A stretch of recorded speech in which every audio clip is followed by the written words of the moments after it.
Meeting Yeah, order. let's go. I'm going to call this, I'm Carl Stone. I'm going to call this to order if I may. And I'm looking at my screen. Again, I see Pat, I see Ryan, I've got Becky and John. That should be enough for quorum, I assume. So that's a roll call. And if I'm missing anybody, I don't know that. And if you need to speak up, of course, you'll need to unmute your microphones. I see John just did that. And now, Debbie, do I understand there's some public comment coming from you or Carol? There's no public comment today. Oh, then I thought someone was waiting. Okay, I got have a it. petitioner. Okay, fine. Then we should probably wait for him until we get to the relevant issue, I assume. Yep. Mm-hmm. Okay. Then I'm going to ask, if I may, for approval of the minutes from July 29th. If you've seen them, they look pretty straightforward, but I'm going to need someone to This is move to. Becky. I motion to approve. Okay, thank you. I saw Pat raise her hand. Is that a second, Pat? Yes. Okay, thank you. So I've got a motion from Becky and a second from Pat to approve the minutes from July 29th. Any dissension on this? Then I'm going to ask for people to say yes, they approve. And again, I can't, a few people have your microphones muted. So if you don't want to say something, then you at least need to raise your hand. I got Tyler. Welcome, Tyler. Hi. Once again, you'll need, and Ryan, you're still muted there. Okay, and Becky, you went from unmuted to muted again. Okay, so again, I'm going to ask for a vote on approval of the minutes. All in favor, say yes. Yes. Yes. Yes. Okay, it looks like a winner. Looks like unanimous. Thank you. The next item on my agenda is case 2624. And it's a subordination request. And then Debbie, I'm going to turn this over to your very capable hands. Hi, this is a subordination request. She meets all of the requirements for subordination. However, she is getting cash out. So therefore, I cannot approve it. She is up to date on all of her taxes and water bills. She has an escrow account. The lien, city's lien is the same, but she is getting the cash out of $20,000 at her closing. Okay. I'm gonna open this to some discussion here, if I may. You just heard the issue. And any thoughts on this matter from anyone in my group? Again, Tyler, unmute yourself, Tyler. I have a quick question. Is the limitation on cash out something that we've imposed, or is that a HUD limitation? That is something the board imposed. If I may say on that, I think, Tyler, this is just what I think is happening here is if the homeowner owes money, then owes money to the city for whatever reason, grant, loan, et cetera, then there's some concern about taking money out of this and not repaying the loan. Now that's what I understand this to be. Debbie, I see you nodding your head. Okay. So Yes, I think that's essentially the issue. Yes, in the previous years we had, when the loans, we had a lot of refinancing, more than 100% of the equity of the property. And therefore, we lost some loans at that time. So the board imposed the requirement that anytime there is money being taken out, you need to discuss it before it's approved. All right, any other discussion on this? Because I'm going to need a motion. All we had was a question from Tyler. Any other thoughts on this? I'll motion to approve. All right, that was from Becky. Becky. Thank you, Becky. Any other, can I have a second on this, please? I'll second it. Okay, that's from John. Thank you. Any more discussion on this? We'll open it for discussion. And you folks that are out there that are members of the committee, if you've muted your microphone, you might want to unmute yourself a little more permanently, if I may request that. Unless you've got dogs barking in the background or something like that. So Ryan, again, I'm sorry, Tyler, if you can you unmute yourself? And the same with you, Becky, if you would, please. I have a 6-year-old in the background, so that's why I'm muted. And No, unmuted. okay, understood. Okay, so we've got a motion and a second for approval. Any discussion period on this? I don't have any other questions. Okay, then I'm gonna, if it's okay, I'm gonna call it here. How do people want to vote? People, if you are in favor of this, if you're gonna keep your microphone off, then I'll at least need a hand count either way. But let me.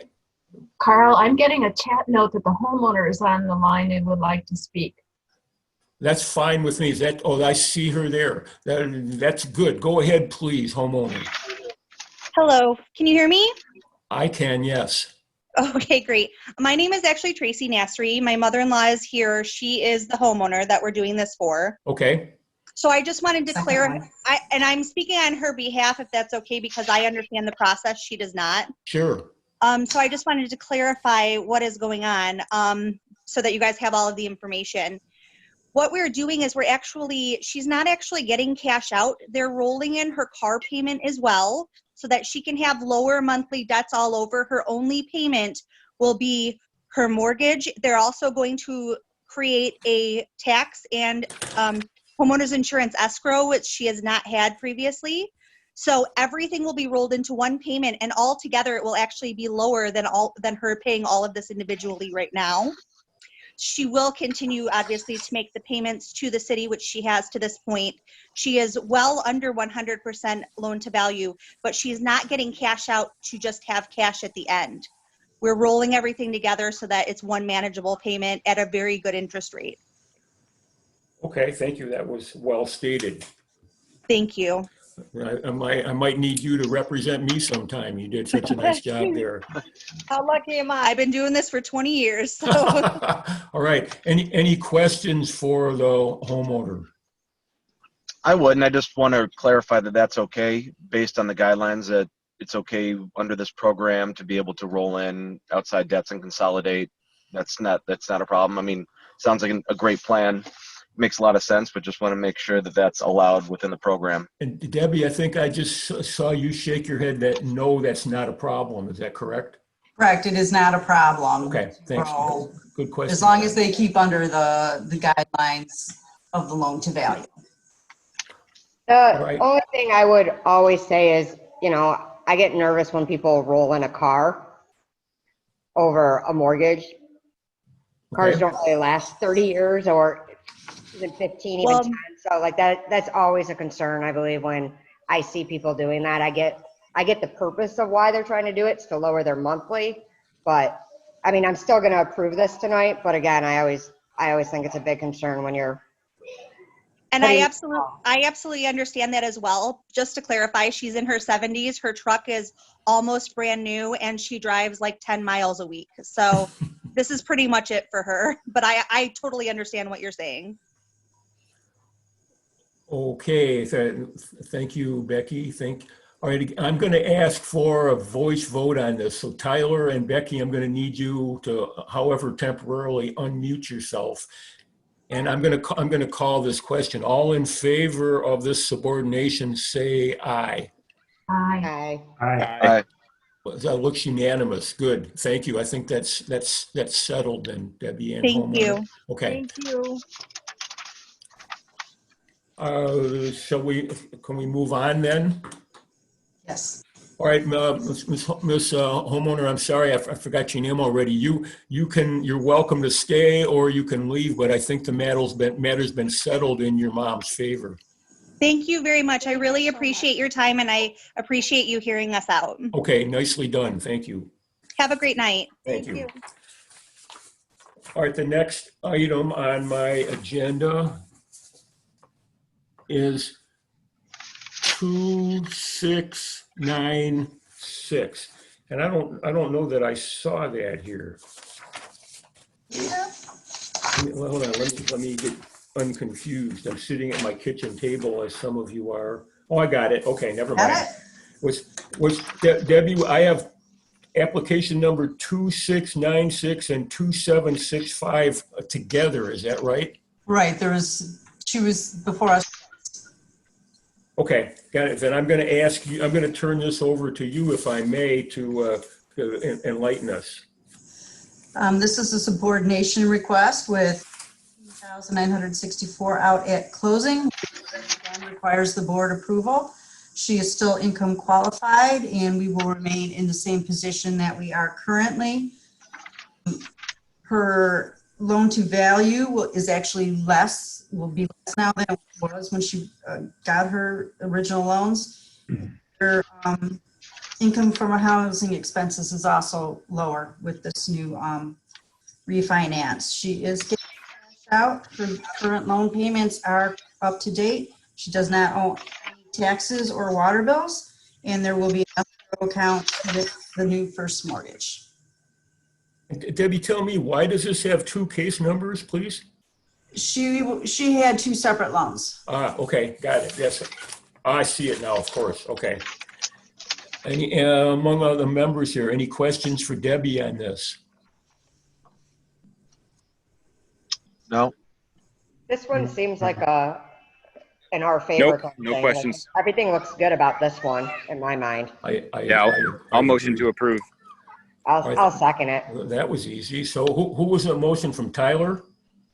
Yes, that was me. Thanks, Tyler. Tyler moved to approve and Becky seconded this. So I'm going to call the vote on this. All in favor again, and you'll need to unmute your microphone, however, temporarily. So everyone in favor of this subordination, please say aye. Aye. Aye. Aye. And Pat, did I get you too? Yes. Okay, good. Then it's unanimous again. Thank you. John, was it you that was in your car last time? Yeah, I'm still in the car. I haven't you left. are? From what I can see, it's a nice looking car. I've been sitting here all month. This was. All right. Debbie, are we turning this over now to Joseph? I don't know what's happening next. Yes, I'm turning everything over to Joseph right now. All right. So are you leaving us for good for tonight? Nope, I'll be sitting over here. All right. 6 feet away from him. Joseph, long time no see. Good evening. I'll raise the desk here. There we are. We're at the point where we're beginning a new cycle for our community development block grant program. As the board may recall, every 5 years we determine what our community needs are for the next 5 years, and then we act upon those needs individually every year with the board's review of applications to fund projects to implement those identified needs.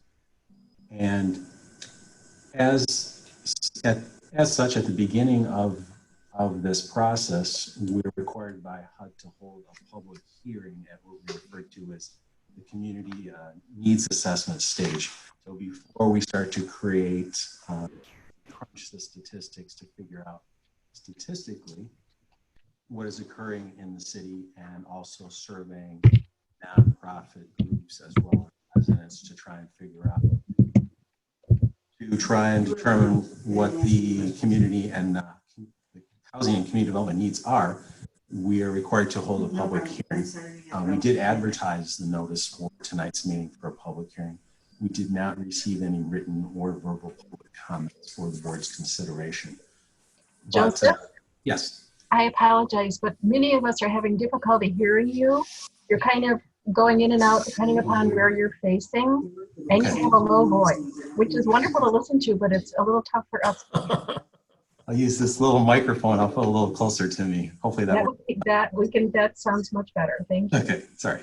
And Joseph, maybe turn your volume up a couple notches. Deb came in fine on it, so I'm thinking just the tone of your voice might need a little more volume. Thanks, Pat. I was just putting that in the chat to Joseph. Okay. I'll start over then, which isn't much. You didn't miss much. Every 5 years, the city is required to do a comprehensive analysis of our community housing and community development needs under our community development block grant program.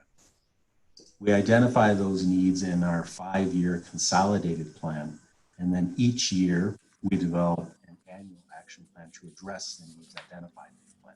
That's where the board most commonly meets at least twice a year to review applications for funding to fund projects that address the needs identified in the 5-year plan. So again, we are currently, the program year we're currently in is the last of the 5-year plan for this cycle, and starting next program year, which is July 1st, will be the beginning of another 5-year cycle. So we're preparing all the statistical input, public comment as an input. We perform surveys to determine what the community needs are from our residents as well as many nonprofit groups in the community. We're just beginning that 5-year development process, and tonight we advertised for a public hearing to gather people's comments at what we refer to as the needs assessment stage, the beginning stage of developing that 5-year plan. So we did advertise. We did not receive any written or verbal public comments, but this is an opportunity for the board members to ask any questions of the process that you might have. But it's the beginning of the stage, and over the next several months, we'll be performing the required statistical analysis required by our federal regulations, and we will also be surveying, as I noted, surveying local residents as well as nonprofit groups. We'll present to the board a draft of that 5-year plan for you to review and make comment on.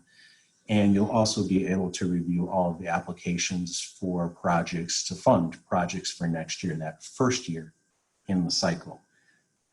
Obviously, the events of the last 6 to 7 months have changed a lot of the community needs across the country. The city of Royal Oak is certainly no different. So we'll be looking at the impact of the pandemic, and obviously its unfortunate prolonged presence with us, and how we can identify that as a need and perhaps come up with ways with community development block grant funds in order to alleviate some of its effects on our residents and businesses. So that's something new that you're going to be seeing in the next 5-year cycle. So unless the board has any comments, tonight's purpose was simply to hold a public hearing, which we did advertise, and again, no comment was received. Any questions for Joseph? Pat, go ahead, please. Joseph, in the written materials that you sent out with the agenda for tonight, there's one page that says national objective at the top, and then benefit low to moderate income persons in the low to moderate income area benefit. And then you have a diagram of 3 or 4 areas in the city. Is that just an example, or are those the areas that are going to be identified, that you've already identified for this coming year, or is that yet to come? That is yet to come. This is the template dog and pony show that I usually do for the community development block grant program about this time every year. I did put it in there as a refresher for you. Okay. Unless you want, I won't burden you with going through every element of it. You did note that that particular page is simply an example. It's an example of a prior statistical analysis that was given to us by HUD. So it's showing a prior. I don't know if those 2 block groups, that neighborhood, are still 3 are shown in brown. I don't know whether those are still qualifying areas or not. That's simply a sample, a clip from, I want to say that was probably about 4 years ago, so they may not be in eligible area currently. As we've noted in prior description of the Community Development Block Grant Program, we used to receive nationwide, HUD would depend upon decennial census data every 10 years in order to determine the low to moderate income portions of the city at the census block group, so essentially a real small neighborhood area. They decided several years ago to no longer rely on decennial census data because it was too long of a time frame to wait, and communities were saying, well, so we know that it's changed in our community, and HUD said we're basing it all on decennial census data. So too long of a waiting time frame. The U.S. Census Bureau now performs what's called a American Community Survey, which is done every 3 years. And HUD has used the results of the American Community Survey, which is done every 3 years, to determine new or changing block groups within the city or eligible areas that identify as low to moderate income portions of the city. And I don't recall the next release of the 3-year American Community Survey. Obviously, it's just like its title states, it's a survey or a sampling of a census form that's mailed to a sampling of households throughout the country. So it's not as if a decennial census goes to every single living in the entire country and try and get results from every single one. The American Community Survey is simply a sampling. They compile those samples responses into a statistical summary of what's going on in that particular neighborhood. And that's what they're basing their information on. So we are getting changes in our map to show different areas throughout the city more frequently because we're now relying on data that's being produced more frequently than before. So we will keep an eye on that release of data to see if it changes any eligible areas. That is typically released by HUD. I think it's typically released in March or April. Okay, thanks. Hey, Joseph, I had a quick question. With this being an anomaly of a year where historically, you know, some of the low to moderate incomes with enhanced unemployment benefits that have come their way have potentially jumped, you know, the average incomes for certain, you know, census tracts and areas. Have they discussed how they're going to take that into consideration? Do they do a rolling average of the 3 years? Is it not just as a point in time, looking at 2020 potentially being a huge anomaly year for some that might historically have been low income being bumped up to moderate income, et cetera? I don't recall all the specific aspects of as you had stated, compiling an average over time or not. I truly don't recall the methodology that they use. I couldn't give you that answer off the top of my head. If you'd like, I can research it and email it to you. That's okay. I was just curious if, you know, this being an interesting year, how that might have, I mean, it's not just here, it's across the whole country, you know? Yes, yes. And I'll come back to the last time the board met to discuss the Community Development Block Grant Program. You were reviewing applications to fund activities for this program year, the program year that we're currently in. Then we had the onset of COVID-19. We had public meetings canceled, and due to timing, we shifted that review. Instead of this board making a recommendation to the City Commission, we simply went straight to the City Commission for timing's sake. But with our ability to hold virtual meetings and hopefully some in-person meetings, we'll get back to the board's regular business of making a recommendation to the City Commission. Gotcha. As Commissioner Perush may very well recall, we did receive under the CARES Act, we received an allocation, a special allocation of Community Development Block Grant funds to address the needs created in our community, specifically from the onset of COVID-19. The City Commission did consider a variety of activities, and allocated the majority of those activities, the funds, to public service activities.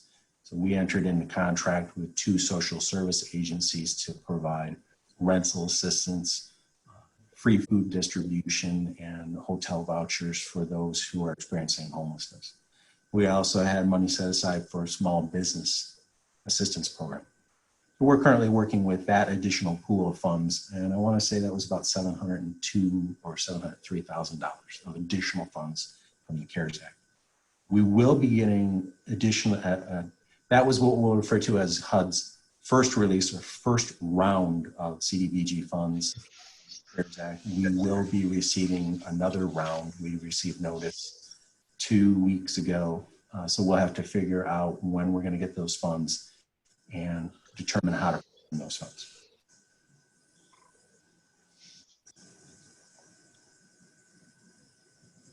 Any other concerns for Joseph?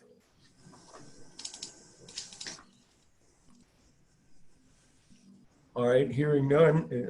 Joseph, if you are finished, hold on there if you would. I'll keep this moving.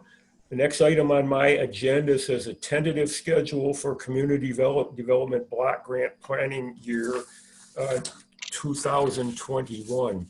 And Joseph, I'm going to assume this schedule came from you, and I don't know that it needs any comment. This is probably just for our edification. Is that true? True. Yeah. Okay. There's no reason to act on it. It's just to give you an understanding of a normal program year and what needs to occur at certain points. We certainly haven't had a normal program year in a fair number of years. Let's keep our fingers crossed that it's more normal than not. And this would be the traditional meeting schedule and what needs to occur at those points in time. Just an informational point. And okay, then the next item also is informational. It says meeting schedule for calendar year 2021. Now, in the past, if I remember correctly, we were actually given dates of potential conflicts, religious holidays, etc. This time, it's pretty much just a concise couple of paragraphs with a few websites listed. So I'm going to assume this is just for informational purposes here, but if I may summarize, it says we're still supposed to have our regular meetings on the second Tuesday of each month at 7 o'clock, even though the past few meetings have been Wednesday at 7 o'clock, but I think we're all pretty flexible with regard to that. So any questions with regard to the upcoming schedule, either for the rest of this year or for 2021? Well, and I will point out that we did give you links, as you had noted, to various calendars to address religious holidays. It lists one, we did list in the memorandum one potential conflict. So we wrote up the particular holiday that you may wish to consider. There is an actual memo, and in order for us to set that schedule, we do need confirmation of the memo as provided, which states that you don't have any objection with having it on the fourth Tuesday after reviewing the religious potential religious holiday conflicts, or if you choose to modify one or more meetings based on your review, then there should be a motion for that. So one or the other, and that helps us solidify the meeting for next calendar year. All right, Joseph, then if the only concern is the date listed here, January 26th of 2021, is that the one date for which you need our consent? No, not unless you feel as though it's significant enough that you believe it warrants moving your meeting time? Yes, but meeting day or time. If you choose another day, we would have to review to make sure that the day you elected to move it wasn't also a conflict. All right, then if I may, let me put this out there to the committee members. The date listed is January 26th. It's Shmini Atzeret. It says it's a Jewish holiday. Anyone have any opposition to having a regular scheduled meeting at that time, assuming there is a meeting at that time? Any objections to holding the meeting on that date? I don't. This is Becky. Okay, Becky, thank you. Any problems? Okay, I see some head shaking negative. That's good. Okay, then I'm going to assume that I can just be the spokesman here, Joseph, and say, let's carry on as planned. If someone can make a motion and support it, and then we'll have a vote. So that- Okay, then that's good. Can I get a motion? All right, I see Pat raised her hand. There's the motion. Can I get a I'll support? second. And that was Becky for the support. All in favor? Again, I'm going to have you unmute yourself. And all in favor of this motion, say yes or aye. Yeah. Aye. Yes. Aye. Okay, it looks unanimous again. Thank you. Joseph, are you happy with that? I'm happy with that, yes. Okay, then we'll move on. The next thing I have on my agenda says other business. Is there any other business from either from Joseph or the committee members? No. I'll note that we will have a meeting next month, so we'll keep you abreast of that. So plan on it? Correct. Okay, either Tuesday or Wednesday? Correct. Okay, thank you. All right, so then if everybody else is happy, no other business, can I have someone motion for adjournment of this meeting, please? All right, Pat raised her hand, and can I have a second? I'll second. All right, that was Becky. Becky, thank you. So I have a motion and a second to adjourn the meeting. Again, I'll ask you to unmute your microphones, however, temporarily, and say, all in favor of adjournment, say aye. Aye. Aye. Aye. Aye. All right, thank you. That's it. This is last call. Joseph, I'm going to sign off. Thank you for your participation. Thank you, thank you, committee members. I'll see you next time.